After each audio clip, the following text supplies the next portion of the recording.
Сәлеметсіздер ме? Менің есімім Ашимбаева Саида, ЖМ 815 тобының 3-ші курс студентімін. Бүгінгі біздің сабақтың тақырыбы жүрек аускультациясы және ірі қан тамырларды аускультациялау.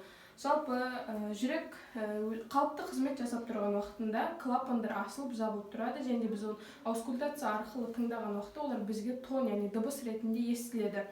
Аускультация жасаудың негіздік өзіндік техникалар және ережелері бар. Олардың негізгі 3 техника ережесін айтатын болсақ, бірінші болып, яғни адамды әртүрлі қалыпта, яғни тұрғызып тұрған уақытта немесе жатқызып, немесе әртүрлі физикалық күш түскеннен кейін түсіреміз.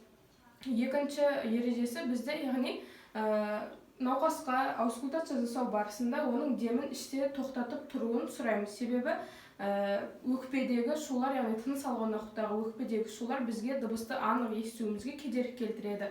Үшінші ережесі бізде аускультация жанама және тікелей түрде жүргізіледі. Жанама дегеніміз, яғни біз фонендоскоп арқылы аускультациялаймыз, ал тікелей дегеніміз жас балаларда көбірек қолданылады. Себебі жас балаларда 3-ші және 4-ші тон анығырақ, яғни құлақпен естіген уақытта тон жас балаларда құлақпен естігенде жақсырақ естіледі.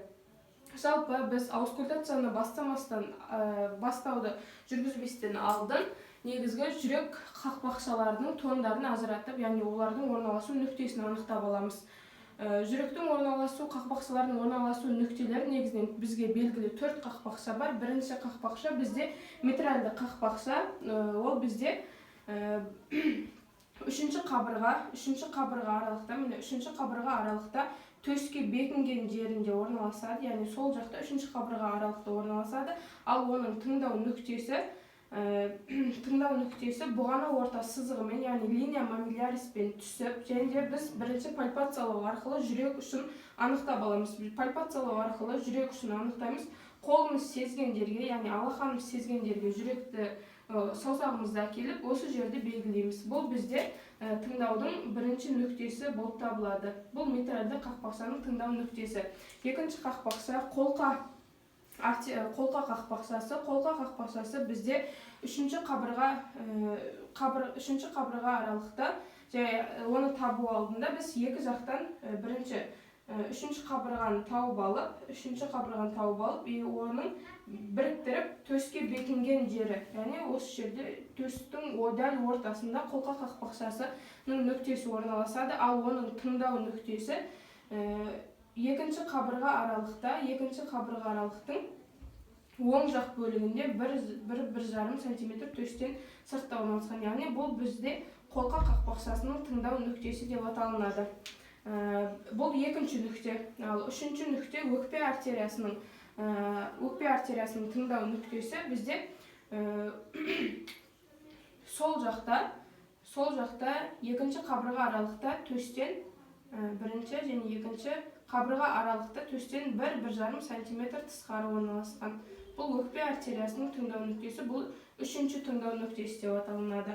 Ал бізде төртінші нүкте үш жақтаулы қақпақшаның тыңдау нүктесі. Үш жақтаулы қақпақшаның тыңдау нүктесі ол бізде төстің өсіндісінде, яғни төс өсіндісінде орналасқан, яғни бұл ортасында орналасқан.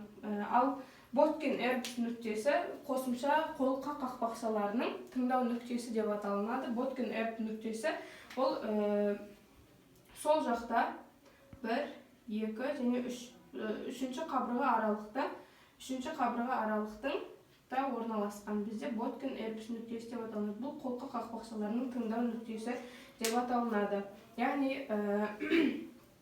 осылай біз тауып аламыз және де аускультация жүргіземіз.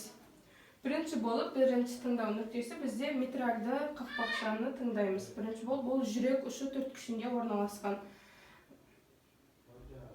Бірінші және төртінші тыңдау нүктелерінде, бірінші тон жақсы естіледі, ал екінші тон бізде үшінші және төртінші тыңдау нүктелерінде, яғни өкпе артериясының қақпақшасының тыңдау нүктесінде және қолқа қақпақшасында жақсы естіледі. Екінші тыңдау нүктесі бізде қолқаның тыңдау нүктесі. Бұл жерде бірінші тон жақсы естіледі. Екіншісі бізде өкпе артериясы. Бұл жерде біз байқаймыз, бірінші тон емес, екінші тон анарық жақсы естіледі. Төртіншісі қолқа қақпақшасының тыңдау нүктесі. Екінші тон жақсы естіледі, ал Боткин ерпіш нүктесінде екі тонда жақсы естіледі. Және қорытындылай келе, егерде патологиялық жағдайларға күдіктенетін болсақ, мысалы айтатын болсақ, кардиопульмоналды шу, перикард, үйкеліс шуы сияқты әртүрлі шуға біз күмәнданатын болсақ, жүрек маңайларын жақсылап тыңдап шығамыз. Әрбір нүктеде жүрек маңайын тыңдаймыз, тек нүктелерді ғана емес, маңайын тыңдап шығамыз. Дәл қазіргі жағдайда бізде ешқандай патологиялық өзгеріс жоқ, сондықтан бұл аускультация жасап болғаннан кейін қорытынды айтамыз, яғни тыңдап болғаннан кейін бізде тондары ырғақты, ешқандай шу жоқ, жақсы анық естіліп тұр. Бізде екі тон естіліп тұр, бірінші және екінші тон. Бірінші тон ұзақ паузадан кейін ұзағырақ естіледі, ал екінші тон қысқа естіледі. Бірінші және төртінші нүктелерде бірінші тон үш пен екінші тонға қарағанда жақсы естіледі. Үшінші және екінші нүктелерде екінші тон бірінші тонға қарағанда жақсы естіледі. Және де біз бірінші тон не екінші тон екендігін ажыратып алу үшін жүрек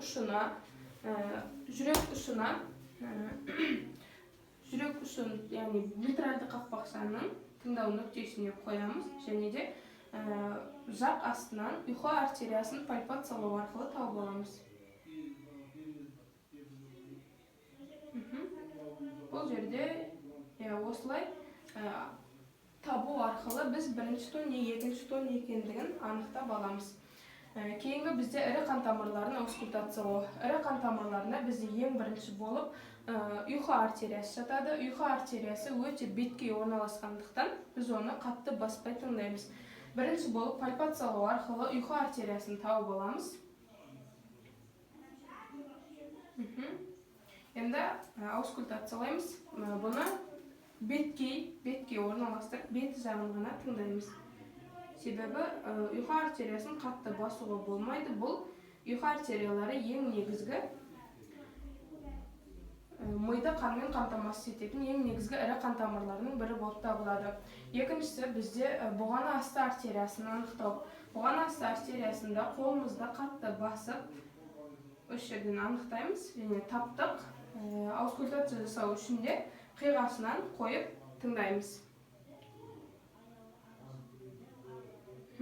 Бұл жерде екінші тон жақсы естіліп тұр, ал ұйқы артериясында бірінші тон жақсы естіледі. Одан кейін сан артериясы. Сан артериясы бізде жамбастың ұшында орналасқан. Бұл жерде де пальпациялау арқылы табамыз.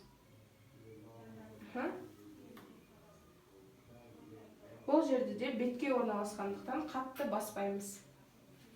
Осымен біздің жүректі аускультациялау сабағымыз аяқталды.